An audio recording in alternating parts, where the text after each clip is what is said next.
Alors justement, tu parles de Marseille et de leur état psychologique. C'est vrai qu'on peut aborder le sujet parce qu'on a l'impression que Marseille, au moindre grain de sable maintenant dans un match, ça disparaît sur la dernière demi-heure. Alors est-ce que c'est la méthode Bielsa qui fait que physiquement l'équipe disparaît toujours à un moment du match, comme on a pu le constater depuis le début de saison, ou est-ce que c'est aussi les limites d'être braqué sur l'arbitrage en permanence, des limites qui font que dès que tu as la moindre erreur d'arbitrage contre toi, tu es persuadé que ça y est, tout s'est écroulé et que le match est fini. Il s'écroule mentalement à cause de ça. Et je vais me te dire, c'est tout le paradoxe. C'est qu'ils ont un entraîneur qui n'en parle jamais, au contraire de pratiquement tous les autres entraîneurs qui en parlent souvent. Il en parle jamais, mais il en parle dans son vestiaire quand même. Mais il en parle pas de façon négative. Oui, mais il dit quand même, il admet quand même qu'il y a injustice. Tu vois, alors que devant les médias, il dit non, moi j'en parle vraiment pas. Justement, il en fait un moteur. Il essaie d'en faire un moteur. Mais j'ai l'impression que ce moteur-là, sur le joueur d'aujourd'hui qui vit dans des bains de complot, de les arbitres nous en veulent, c'est ce qu'on entend en permanence partout avec des dirigeants qui soutiennent toutes les revendications des joueurs. On est dans la surprotection, dans ce que tu as appelé, et que je reprends à mon compte, une très belle expression, le clubisme exacerbé partout. Ce comportement qui dénote de la part de Bielsa, en gros, ce rôle de beau chevalier, que nous, on aime bien, j'ai l'impression que c'est en décalage et que finalement ça n'aide pas les joueurs qui aimeraient peut-être qu'il arrive, enculé l'arbitre, on s'est fait voler, machin. Peut-être ça. Mais tu sais pourquoi ? Ça aurait mais pour parce eux, qu'ils ça aurait se disent sur eux un justement effet parce de qu'on dit révolte. rien, parce que notre président, notre entraîneur ne disent rien en matière d'arbitrage. C'est pour ça qu'on se fait. Mais c'est exactement ça. Oui, c'est ce qu'ils doivent se dire. Et ils prennent un gros coup au mental en disant c'est bien, nous on est l'équipe en gros des chevaliers blancs. Regardez notre entraîneur, mais on se fait fourrer toutes les semaines. Ce qui est pas forcément vrai. Hier, il y a, c'est vrai, cette action très litigieuse, pas la main, le premier. Mais là où normalement, tu vois, tu te dis la décision de l'arbitre, tu vas essayer de passer dessus. Eux, ils ne passent pas dessus, ils s'enfoncent. C'est comme une fatalité maintenant pour eux. Tous les Marseillais sont aujourd'hui convaincus qu'il y a un problème avec eux. Ouais.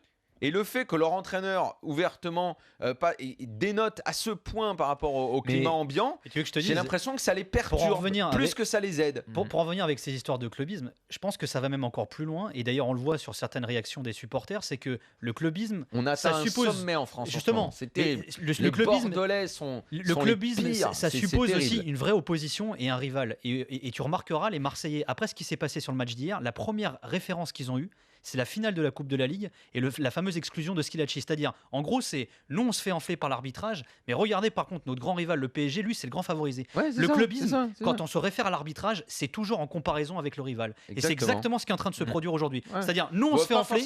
Pas forcément avec le rival, avec l'autre, tout simplement. Ouais, mais c'est souvent le rival. C'est-à-dire, nous, on en a moins que lui, alors que mais ça fait partie de la rivalité, d'ailleurs. Tout le monde est dedans, c'est le climat, c'est la fin de saison, c'est France Football qui va sortir un dossier. Quel est le classement sans erreur d'arbitrage ? Moi, tu sais, ce qu'on va faire, Jean-Louis, je te propose, je sais pas quand sort le numéro, mais moi, je propose parce que j'ai envie de comprendre. Comment les mecs sont capables de faire ça. Comment les mecs, s'ils peuvent nous expliquer, parce que les gens marchent à ça. Et nous, je vais te dire, à force... Non, mais tu le vois, le raisonnement. Par exemple, sur le match d'hier, il rajoute 2 points à Marseille. C'est subjectif. Oui, mais c'est même faux. À force d'être à contre-courant et de ne pas vouloir en parler de ces trucs-là, nous, on va nous reprocher de ne pas parler des erreurs d'arbitrage. Parce que moi, perso, je ne sais pas à quoi ça sert.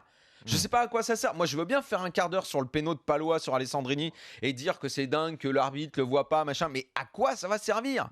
Je préfère tenter d'analyser pourquoi les Marseillais ne se relèvent pas quand il leur arrive une mésaventure pareille et que mentalement ils semblent atteints, et chercher plutôt du côté du discours de Bielsa qui me semble un peu marginal par rapport à ce qui se fait en ce moment. Attention, moi je pense qu'en interne c'est très différent. Ce que dit Bielsa en interne aux joueurs, ce que dit Labrune également aux joueurs, je pense qu'ils se font aussi retourner la tête autour de cette injustice. C'est pour ça qu'ils sont conditionnés comme ça. Le joueur se fout de ce qui se dit en interne. Le joueur, ce qui l'intéresse, c'est la médiatisation. Pourquoi tu crois qu'Olas agit de la sorte ? Et si en interne on leur dit en permanence qu'ils sont victimes d'une injustice, que les faits d'arbitrage sont contre eux, ils vont l'intégrer. Comprenons-nous bien. Ce que tu dis est vrai, mais ce qu'importe le joueur aujourd'hui, c'est la note qu'il a dans le journal, ce qu'on va dire sur son match. Est-ce qu'on va bien relayer l'injustice ? Est-ce que l'entraîneur va aller gueuler dans les médias ? Est-ce que le président va bien se battre, machin ? Les supporters attendent ça. Pourquoi tous les supporters lyonnais sont à mort derrière Olas quand ils critiquent les arbitres ? pour ça. Ouais, bien sûr. Pour chaque club chaque club qui se s'érige en chapelle avec ses supporters, ses dirigeants, ses joueurs, ça solidifie le truc. Et toi derrière, si tu essayes d'être neutre, objectif, de regarder les choses, de toute façon, tu passeras pour un paria. Mais juste Aujourd'hui, c'est ça que je note. Juste pour en venir au discours de Bielsa, moi j'ai trouvé que ses mots étaient quand même assez forts hier devant la presse et en conf de presse, justement, puisque lui ne veut pas critiquer l'arbitrage. Il a quand même balancé que c'était une défaite très douloureuse, mais c'est vrai que tu le sens vraiment. 2 défaites d'affilée en championnat à Marseille, c'était pas arrivé depuis plus d'1 an. Donc c'est la première fois de la saison, par définition, que ça leur arrive là. Tu sens qu'il y a quand même un truc, et c'est vrai que même la réaction de Bielsa vis-à-vis de Thauvin au moment où il sort, parce que Thauvin il gueule pas parce qu'il est remplacé, il gueule c'est surtout vis-à-vis de l'arbitrage. Mais rien que ça, frustration exactement. extrême. Mais ça, tu vois, c'est des indices. Quand tu sais le calendrier qui attend Marseille, on en parlait déjà la semaine dernière avec les fameuses probabilités qui faisaient que Marseille était l'équipe qui avait le calendrier le plus compliqué si on se réfère à l'historique face à ses prochains adversaires en championnat. Mais tu vois, il y a plein de petits éléments comme ça qui te font dire que en ce moment, Marseille, ça cogite quand même pas mal et qu'effectivement, tu tombes dans une espèce de paranoïa. Alors ça, alimenté avec le fameux clubisme, avec le fait qu'effectivement, nous, on a un coach qui va pas gueuler vis-à-vis de l'arbitrage, les autres le font et finalement, on a l'impression que les autres obtiennent des pénaux là où nous, on n'en a pas. On est les grosses victimes de ça.